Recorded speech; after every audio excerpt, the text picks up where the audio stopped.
अस्सलाम वालेकुम जनाब, क्या हाल है? खैरियत है?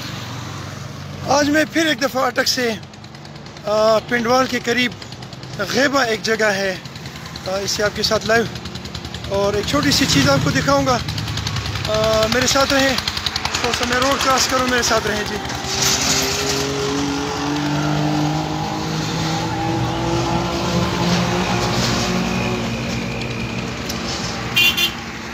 ये आप देख सकते हैं जी, ये गैबा का एरिया है। यहाँ पे ये बहुत पक्का खूबसूरत सा रोड बना हुआ है। इसके करीब ज़बरदस्त किस्म की एक साइड ड्रेन बनी हुई है, बहुत खूबसूरत। इसको ज़बरदस्त पत्थरों से संवारा गया है और इसके लिए यहाँ ऊपर चढ़ने की जगह भी बनाई गई है। But there is a big if, और वो इफ़ ये है कि अल्लाह ने हमें शऊर तो दिया हुआ है, लेकिन हम उसको शऊर को इस्तेमाल नहीं करते। और ये जो सारा एरिया है वो गंद बस हम ऊपर से बस फेंक देते हैं। बस हम इतनी तकलीफ़ करते हैं कि घर से निकलते हैं और वो गंद ऊपर से फेंक देते हैं। इसके अलावा ये जो हमने पाइप लगाए हुए हैं, बस हमने घर से पानी बाहर निकाल के इस मेन रोड पे छोड़ दिया है। बस हमारी ये ड्यूटी थी। अब ये कौन साफ़ करेगा? इसमें ये पानी कौन सेट करेगा? ये हमारा पानी, हमारे घरों से निकलता हुआ पानी, हमारा इस्तेमाल किया हुआ पानी, हमारी कौम का पानी, हमारे बच्चों का पानी किधर जाएगा? ये ऐसे रोड पे जाएगा ये सारा, और ये नीचे तक जाएगा, बिल्कुल आखिर तक। और इसका रिजल्ट क्या निकलेगा? बावजूद इसके कि हमारे पास गवर्नमेंट ने ये पुख्ता नाले बनाए हुए, और ये बहुत बड़ा नाला है, कम से कम 1.5 फुट का नाला है, और ये कम से कम 3 फुट गहरा है। और इसको सिर्फ यानी ज़रूरी नहीं कि हर चीज़ गवर्नमेंट आएगी तो करेगी, और ना इमरान खान आएगा तो उसने झाड़ू लिया होगा और वो करेगा, ना नवाज शरीफ आएगा और ना कोई और आएगा, कोई किसी भी पार्टी का कोई लीडर नहीं आएगा। उन्होंने आपको एक सिस्टम बना दिया है, इस सिस्टम को मेंटेन करना आपकी ड्यूटी है।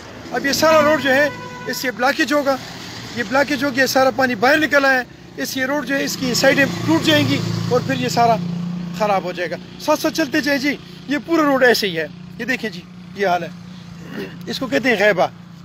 ये जनाब पिंडवाल का एरिया है गैबा, और इससे नीचे फिर वो बहुत बड़ा वो जो खड्डा बना था दरमियान में, वो है जिसको अभी तक उसको बनाया नहीं गया, उसको ठीक नहीं किया गया। ये किसकी ड्यूटी है? ये कौन करेगा? ये कब करेगा? ये मुझे समझ नहीं आ रही।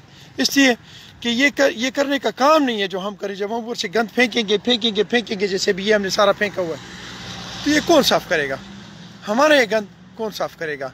हमारे इस मुल्क की माधरती का गंद जो है, जो हम इसमें फेंकेंगे, ये हमारी ज़िम्मेदारी बनती है कि हम गंद को प्रॉपर तरीके से उसको फेंकें या उसको रिसाइकल करें। ये जितना भी मलबा आप यहाँ पे देख रहे हैं, ये याद रखें, ये मलबा नहीं है, ये गंद नहीं है, ये सोना है। और ये अगर आप इसको रिसाइकल करते हैं तो ये आपको एक बहुत बड़ी अमाउंट देता है। कौन इसका ज़िम्मेदार है? कौन करेगा? कब करेगा? जब हम में शऊर आएगा। शऊर कब आएगा? जब हम इस पे सोचेंगे हम कब सोचेंगे? हम तब जब हमारे पास फजूल चीज़ों से टाइम होगा।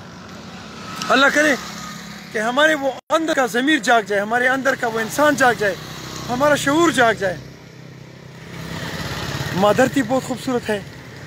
जब आप इस मुल्क से बाहर जाएंगे और फिर वापस आएंगे तो दिल करता है कि ज़मीन को चूम लूँ। काश हम में वो एहसास जाग जाए कि हम इस माधरती को खूबसूरत बनाएं। जिस तरह आप अपने बच्चों के बाल बनाते हैं, जिस तरह आप बच्चों के सुरमा डालते हैं, जिस तरह आप अपने बच्चों के खूबसूरत कपड़े डालते हैं, पहनाते हैं, इसी तरह ये माधरती है। इसकी खिदमत, इससे मोहब्बत, इसकी सफाई आपकी ज़िम्मेदारी है, ये आपने करनी है। बाहर से कोई भी बंदा नहीं आएगा। अपना बहुत सारा ख्याल रखें, और खुदारा अपनी इस माधरती का ख्याल रखें। जाग जाओ मुसलमानों, जाग जाओ। कब जागोगे? जब ये इस खूबसूरत धरती आपके हाथों से निकल जाएगी तब जागोगे। इसलिए हमने लाखों नजराने दिए हैं, अपनी इज़्ज़तों के नजराने दिए हैं, अपनी बहनों के नजराने दिए, अपने भाइयों के नजराने दिए हैं। खुदारा जागो। अस्सलाम वालेकुम रहमतुल्लाह।